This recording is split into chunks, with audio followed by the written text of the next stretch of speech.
you have been compared to Rogers and Rogers won at the time, and I think it's really working in those conditions. And Yeah, I think it works in a lot of different conditions. The slice, I think it's all how you gonna use it, and I think that's why every time that I get out on any court that I play, not just here, not just indoors, whatever the speed is, if you're able to pick up the right shots, I think it helps a lot to use the slice in particular and set up a point. So, but for me, I've always been a very, how can I say, I naturally like playing slice a lot.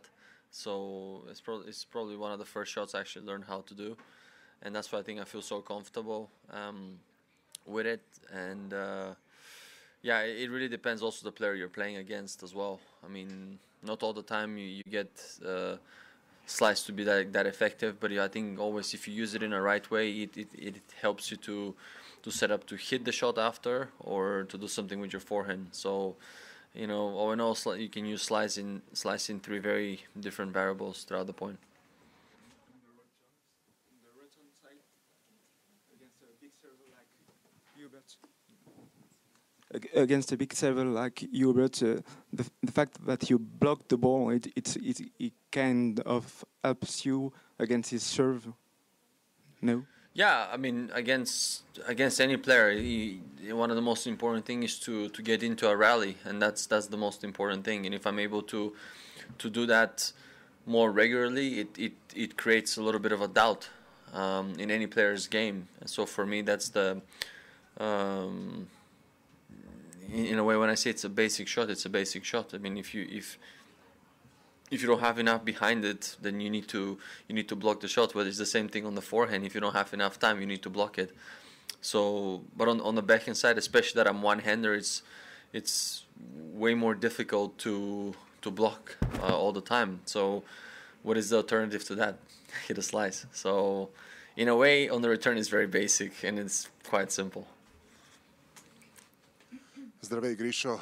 It's great to see Grigor Dimitrov flying all over the court again like 2017, 2018.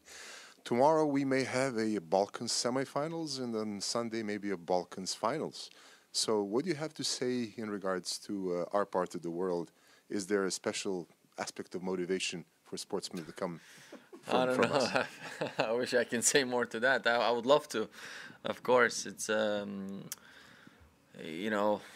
I think I don't know how much of life we had in early on in our lives in those countries, but it's always we represent our countries, I think, very proudly, and I think that's in a way the most important thing. I've always carried my flag with such a dignity, respect, honor, and all that sense. So I've always played for my country. So it's always very humbling, to be honest, because you don't get the it doesn't happen all the time. So you need to cherish it, appreciate it, and I mean, whoever it is, I think we all are such a big competitors. We all want to win. So I think in the end, I think it's gonna come down to really to the tennis. But I can speak for myself that it's gonna be a great experience. Hi, Grigor. Well done. You brought Jamie Delgado in at the end of last year, and now you've had such a great season. Obviously, he had success with Andy as well. So what made you decide to bring him in, and what's your relationship like? Yeah, end of last year, actually around that time, we all sat down. We spoke a lot about it with my team prior him coming into the team. Spoke a lot with Daniel Valverdu. He's the main character in our team, and we were thinking who we might feel good to have, or someone that we all get along with, someone that he knows as well. So it was a very there were slim pickings all in all around. So we wanted to make sure that we have somebody that has a great expertise in the sport, that loves the game, that understands the game, lives for the game in the same way. And I've known Jamie for quite some time. So the bunch of other names came through, and then when Jamie came around, I was like, that's interesting. I've never really like had that much time with him, but we've always been very respectful of one another. I've practiced many times um, against the players he was coaching, so we all had a very good understanding of one another. And then when we met up, it kind of just clicked, and then yeah, the rest is history. Here we are 1 year later. Grigor, what is it about for you playing Hurkacz with the record that you've got against him? Why does it work? I think in one of the matches, I think especially the one in Monte Carlo, I think I got a little lucky, if I have to be honest. That was a I think it was a tiebreak in the third, but it was a he's such a complex player in the same time. I mean, I think people see him only as serving big and kind of very crafty and all that, but I think he's an extremely dangerous player. I think his game also, like, how can I say, like, kind of keeps me alive throughout the whole time, because I like that type of a game when someone is attacking me, when they have big serve and stuff like that. I think today was also very, very difficult. I mean, there were like 5 games I was just a stop sign. I just didn't know which way to go, what to do, how to return. So that was something that I already like experienced in the past. But also in the same time, we've practiced so many times against each other. In a way, we know what we're gonna do.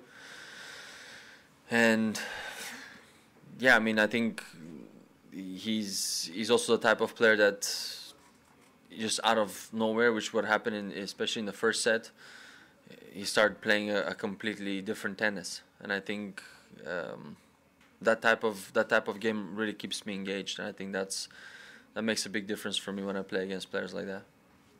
Grigor, who do you think would win the match between you 6 years ago and you today, and why? 6 years ago, Jesus. I don't know, probably. I never go back, so I would say probably me now. I don't know. I think there are many reasons. Like, it's very difficult for me to pinpoint one thing in particular, especially in our sport. But I think for me, one of the things that I've always been very fond of is to improve on whatever level I can. And for example, now I've improved quite a bit of my fitness level, my nutrition. Like, there's so many things that I feel I have improved, and I think overall the consistency that I'm showing on and off the court is something you learn, and that you learn only with maturity, with time. So that's why I'm saying that the guy now would probably be the other one in straight sets. Thank you.